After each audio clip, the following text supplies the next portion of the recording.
ہم تینوں بے بس کھڑے ہوئے تھے۔ ابا کے چہرے پر عجیب سا اطمینان تھا، جیسے اب انہیں کسی چیز کی فکر نہیں ہو۔ میری بہن، میری بیٹیاں سب محفوظ ہیں اللہ کے حکم سے، تم بالکل بھی فکر نہیں کرو، آرام سے جا کر سو جاؤ۔ ارے میں کیسے سو جاؤں؟ تم کہہ رہے ہو کہ میں آرام کروں؟ وہ میری بیٹی کو اٹھا کر لے گیا ہے، درندہ کہیں گا، انہیں وہ اس کے ساتھ کیا کرے گا؟ کچھ نہیں کرے گا، زیادہ سے زیادہ میری بیٹی کے ساتھ نکاح کرے گا، مجھے بھروسہ ہے۔ گلاب خان کے دشمن بھی بھروسے والے ہیں، کم ظرف نہیں ہے میرے دشمن۔ ابا نے یہ کہہ کر گھر کا دروازہ بند کیا۔ میں حیران تھی کہ ابا اتنے سکون سے کیسے سو گیا ہے۔ صبح ہوئی تو ایک اور خبر علاقے میں گردش کر رہی تھی۔ گلاب خان کا بڑا بیٹا اورنگزیب اس دنیا سے رخصت ہو چکا تھا۔ اورنگزیب کے مرنے کی دیر تھی کہ شام کو باجی بھی ہمارے گھر آ گئی۔ ابا نے اس سے پوچھا کہ کیا ہوا تھا، تب باجی نے عجیب بات بتائی کہ گلاب خان نے اپنے بیٹے اورنگزیب کے ساتھ ان کا نکاح کر دیا تھا، پر جب صبح ہوئی تو گلاب خان نے بتایا کہ اورنگزیب کا انتقال ہو گیا ہے۔ یہ بات بہت دکھ دینے والی تھی۔ باجی کا نکاح تو ہوا تھا، پر وہ ایک ہی دن میں بیوہ ہو گئی تھی۔ مجھے اس بات کی سمجھ نہیں آئی تھی کہ ابا کو اس سارے مسئلے میں نہ ذرا سی بھی پریشانی ہوئی۔ نے اپنے دشمنوں سے بدلہ لینے کا سوچا، کیونکہ ابا بہت زیادہ مطمئن لگ رہے تھے، ورنہ تو پٹھان لوگ اپنی بیٹیوں کے لیے کئی نسلوں تک دشمنی رکھتے ہیں، اور بات عورت کی عزت کی ہو تو ایک سیکنڈ میں کئی جانیں ہار جاتی ہیں۔ لیکن اب کی بار ایسا نہیں ہوا تھا۔ پورے علاقے میں غم و غصے کی لہر تھی۔ سب لوگ میری بہن پر باتیں کر رہے تھے کہ اسی نے اورنگزیب خان کو کچھ کیا ہے، ورنہ وہ اتنی کم عمری میں کیسے وفات پا سکتا تھا۔ تب ابا نے ایک انوکھا فیصلہ کیا، کہا کہ کوئی بات نہیں، تمہارے بیٹے کی جان چلی گئی تو تم میری دوسری بیٹی لے جاؤ۔ ابا کی فراخ دلی دیکھ کر سبھی لوگ بہت زیادہ حیران تھے۔ کسی نے سوچا بھی نہیں تھا کہ ابا اتنی فراخ دلی سے کام کیوں لے رہے ہیں۔ سب سے پہلا پہاڑ تو میرے سر پر ٹوٹا تھا۔ میں یہ سوچ بھی نہیں سکتی تھی کہ میری شادی عاطف کے علاوہ کسی سے ہو۔ میں اسے شروع سے ہی پسند کرتی تھی، وہ بھی میرے لیے جان دیتا تھا، کو سر جھکانا پڑا تھا۔ میری شادی گلاب خان کے چھوٹے بیٹے سربلند خان کے ساتھ طے کر دی گئی۔ میرے دل میں اتنی پریشانی تھی کہ بتا نہیں سکتی۔ جب میں رخصت ہونے کو تھی تو اماں نے مجھ سے کہا، بیٹی رخصتی سے پہلے تمہیں ایک رسم کرنا پڑے گی، اور اس رسم کے لیے تمہارے ابا نے کہا ہے کہ جان بھی چلی جائے تو کوئی بات نہیں۔ میں اماں کی بات سن کر حیران ہو گئی۔ اماں، شادی کی ساری رسمیں تو سسرالیوں کے سامنے ہی ہوتی ہیں، کون سی رسم ہے جس کے لیے تم مجھے اندر آنے کا بول رہی ہو؟ میں نے اماں سے پوچھا۔ اماں مجھے ہاتھ سے پکڑ کر اندر لے گئی تھی۔ ابا بھی سامنے ہی کھڑے تھے۔ اماں ابا دونوں مل کر مجھے اوپر والے کمرے میں لے گئے۔ اس وقت یہاں پر کوئی بھی نہیں تھا، سب لوگ شادی کی رسموں میں مصروف تھے۔ اورنگزیب خان کی وفات کے 1 مہینے بعد ہونے والی اس شادی سے اتنی بڑی تباہی ہوگی کسی نے سوچا بھی نہیں تھا۔ ابا مجھے اندر والے کمرے میں لے کر آئے، میرے سامنے ایک کالے رنگ تھا۔ ابا مجھے اندر والے کمرے میں لے کر آئے، میرے سامنے ایک کالے رنگ کا ایک شاپر کھولا جس میں سفید چھوٹے چھوٹے ڈبے تھے۔ میں نے دیکھا وہ ڈبے شیشے کے تھے اور ان میں کالے بچھو نظر آ رہے تھے۔ انہیں دیکھتے ہی میں چیخ اٹھی، ابا یہ کیا ہے؟ یہ ظلم مجھ پر نہ کرو خدا کے لیے، تم نے باجی کے ساتھ بھی یہی کیا تھا۔ بیٹی میں تمہارا دشمن نہیں ہوں، باپ ہوں تمہارا، میں تمہارے بھلے کے لیے ہی سوچ رہا ہوں۔ ابا اگر تم بھلے کے لیے سوچ رہے ہو تو یہ کیا ہے؟ کیا تم میری جان لینا چاہتے ہو؟ میری پیاری بیٹی، میں تمہاری جان کیوں لینا چاہوں گا؟ میں تو تمہیں مضبوط بنا رہا ہوں، تم فکر نہیں کرو، بس تم اپنی آنکھوں پر پٹی باندھ لو، اس کے بعد تم مجھ پر چھوڑ دو۔ تمہارا باپ اتنا اناڑی نہیں ہے، اس نے بھی بڑے کام کیے ہیں، اور یہ بال میں نے دھوپ میں سفید نہیں کیے بیٹی۔ ابا نے بڑے پیار سے میرے آنکھوں کے سامنے پٹی باندھی تھی۔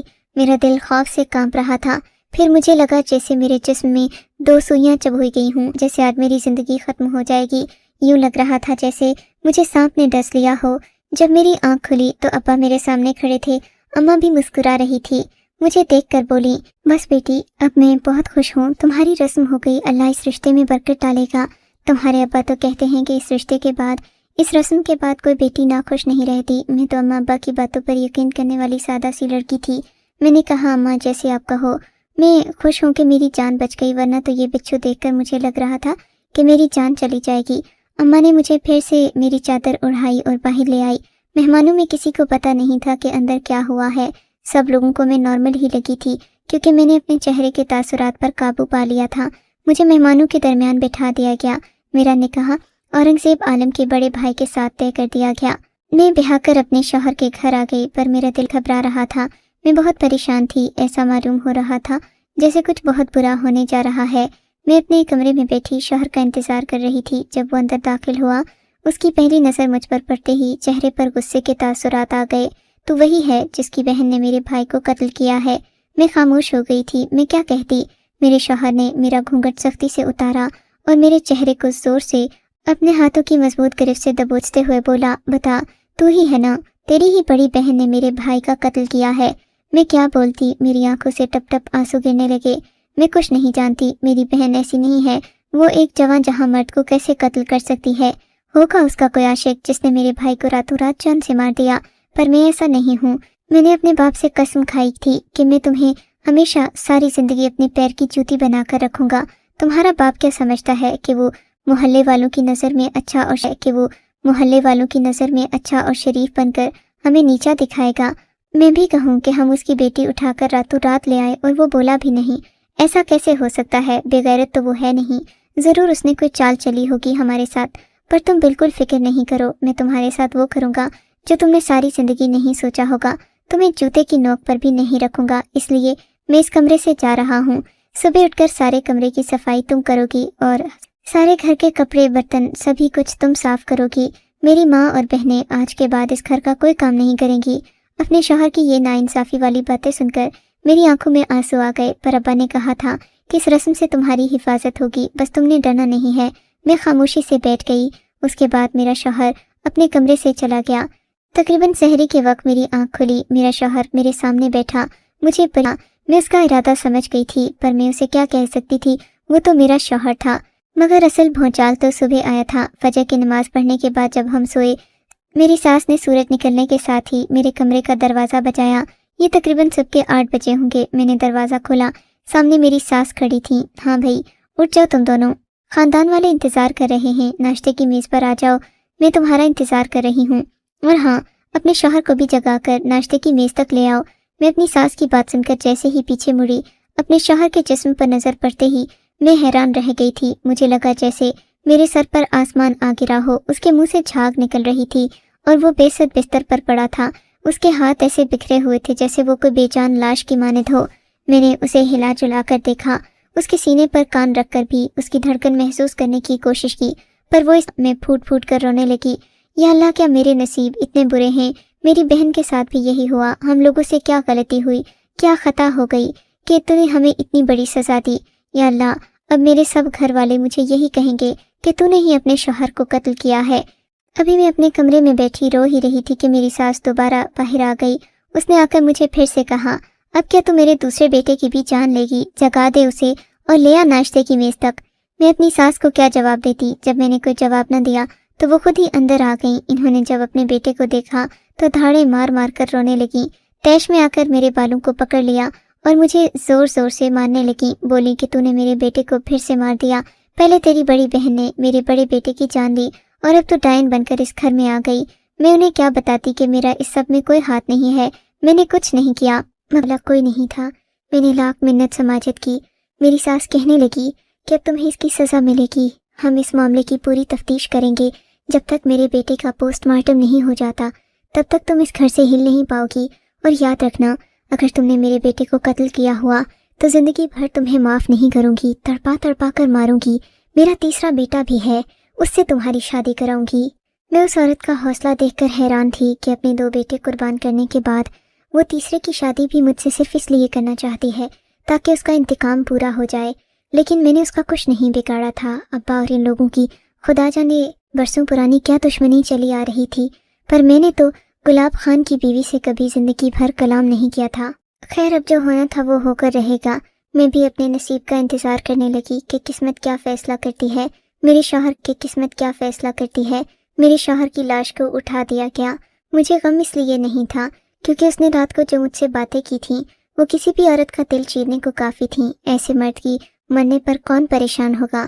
پھر بھی وہ میرا شوہر تھا تو مجھے تھوڑا بہت افسوس ضرور ہوا تھا۔ ابھی تو میں نے اس کے ساتھ ایک دن ہی گزارا تھا، مجھے زیادہ غم نہیں تھا۔ میرے شوہر کی تدفین کے بجائے اسے ہسپتال لے جایا گیا۔ میرے شوہر کا ابھی پوسٹ مارٹم ہونا باقی تھا، جبکہ اس دوران میری اماں میرے سسرال آ پہنچیں۔ میری ساس کی منت کرنے لگیں کہ خدا کے لیے میری بیٹی کو جانے دو، اس کا کوئی قصور نہیں ہے۔ میری ساس کہنے لگی، قصور سارا تمہاری بیٹی کا ہے، اسی نے میرے بیٹے کو مارا ہے، جبکہ میں تو یہ خود نہیں سمجھ سکی تھی کہ میں کیسے ان کے بیٹے کی جان لے سکتی ہوں۔ میں نے تو اسے اپنے ہاتھ سے پانی کا گلاس تک نہیں پلایا تھا، پھر یہ سب کیسے ہو گیا؟ میری بات کسی نے نہیں سنی۔ پھر میری ماں بھی میرے ساتھ ہی اسی گھر میں بیٹھ گئیں، کہنے لگیں کہ میری بیٹی کے نصیب کا جو فیصلہ آئے گا مجھے منظور ہوگا، پر میں اپنی بیٹی کو اکیلا نہیں چھوڑ سکتی، وہ بھی اس صورتحال میں جب اس کی شادی دشمنوں میں ہوئی ہے۔ ابا اس ساری صورتحال میں خاموش تھے، مجھے ان کی پراسرار خاموشی ڈرا بھی رہی تھی اور تجسس میں بھی مبتلا کر رہی تھی۔ ابا نے شاید اماں سے کہہ رکھا ہو کہ تم بھی اپنی بیٹی کے گھر چلی جاؤ تاکہ تمہیں تسلی ہو جائے۔ بالآخر میرے شوہر کی پوسٹ مارٹم کی رپورٹ آ گئی، مگر مجھے کسی نے نہیں بتایا کہ اس میں کیا لکھا تھا۔ مجھے میری ساس نے اپنے گھر جانے کا حکم دے دیا۔ اس کے چہرے پر میرے لیے نفرت تھی، بولی کہ ڈاکٹر کو تو نہیں پتا ہوگا، لیکن میں اچھی طرح جانتی ہوں کہ یہ ساری چالیں تمہاری ہیں۔ مجھے اپنے شوہر کی پوسٹ مارٹم رپورٹ کے بارے میں ہرگز نہیں بتایا گیا تھا۔ میں گھر آ گئی، گھر آ کر میں اپنے بستر پر ڈھہ گئی۔ اتنے دنوں کی تھکاوٹ تھی جو کہ میں گھنٹوں میں نہیں اتار سکتی تھی۔ دل چاہتا تھا بس ہمیشہ کے لیے آنکھیں موند لوں۔ تبھی ابا کمرے کے اندر داخل ہوئے۔ بیٹی، تم بالکل بھی فکر نہیں کرنا، ان دشمنوں ظالموں سے اللہ نے ان کے ظلم کا بدلہ لیا ہے۔ یہ میری معصوم بیٹیوں کو اغوا کر کے لے گئے تھے، بس اسی لیے ان کے ساتھ یہ سب کچھ ہوا ہے۔ میں ابا کی طرف دیکھ کر بولی، ابا بات اتنی سادہ نہیں ہے جتنی آپ بتا رہے ہیں۔ میری بات سن کر ابا بھی چونک پڑا۔ کیا مطلب ہے تمہارا؟ تم اپنے باپ پر شک کر رہی ہو؟ ابا، میں آپ پر شک نہیں کر رہی، مجھے یقین ہے کہ اس سب کے پیچھے آپ ہی کا ہاتھ ہے۔ کیا مطلب بیٹی، تمہیں اپنے باپ پر یقین نہیں؟ میرا ابا ہنستے ہوئے بولا تھا۔ ابا، تمہاری ہنسی بتا رہی ہے کہ ضرور اس سب کے پیچھے تمہارا ہی ہاتھ ہے، ورنہ ایسا کیا ہے کہ ہمیں ہاتھ لگاتے ہی ہمارے مرد مر جاتے ہیں؟ میری بات سن کر ابا ہنستا ہوا باہر چلا گیا۔ میں نے ابا سے کسی بات کا جواب نہیں مانگا تھا، لیکن مجھے ایسا محسوس ہوا جیسے ابا کوئی بات کرنے اماں کے پاس جا رہے ہیں۔ میں ان کے پیچھے پیچھے اٹھائی تھی۔ اماں کو بھی اس بات کا نہیں پتہ تھا کہ آخر میرے اور باجی کے شوہر کی موت کیسے ہوئی تھی، بات صرف ابا کو پتہ تھی۔ میں ابا کی باتیں سننے کے لیے ان کے کمرے کے باہر کھڑی ہو گئی تھی۔ دروازے میں سے آواز صاف آ رہی تھی۔ ابا اماں سے مخاطب تھا، دیکھو گلالئی، میں نے بھی کیسا بدلہ لیا ہے گلاب خان سے، زندگی بھر نہیں بھولے گا۔ اس کے دونوں بازو میں نے کاٹ کر رکھ دیے ہیں۔ میرا کوئی بیٹا نہیں تھا تو اسے ایسا لگا کہ جیسے وہ مجھ سے بدلہ لے گا، پوری زندگی میرے ناک میں دم کرے گا۔ بیٹیوں کو بہا کر لے جائے گا تو ہمیشہ اس کا پلڑا مجھ پر بھاری رہے گا، لیکن میں نے ایسا نہیں ہونے دیا۔ پوچھو کیسے؟ اماں نے سہمی ہوئی آواز میں پوچھا۔ کیسے؟ ارے بدھو عورت، بے وقوف عورت کی عقل واقعی جوتے میں ہوتی ہے۔ میں نے تمہارے سامنے ہی تو سب کچھ کیا تھا، کیا تمہیں اب بھی سمجھ نہیں آیا؟ نہیں، مجھے کچھ سمجھ نہیں آیا گلستان خان، بتاؤ کیا کیا ہے تم نے؟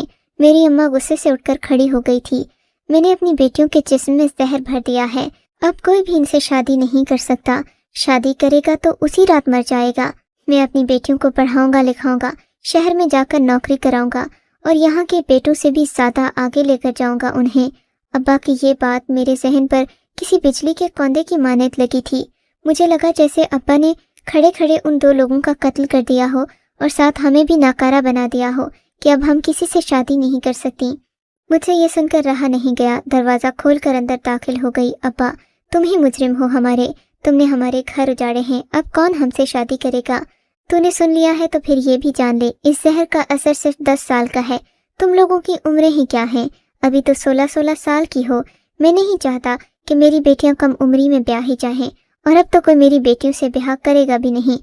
میرا ابا خوشی سے جھوم رہا تھا۔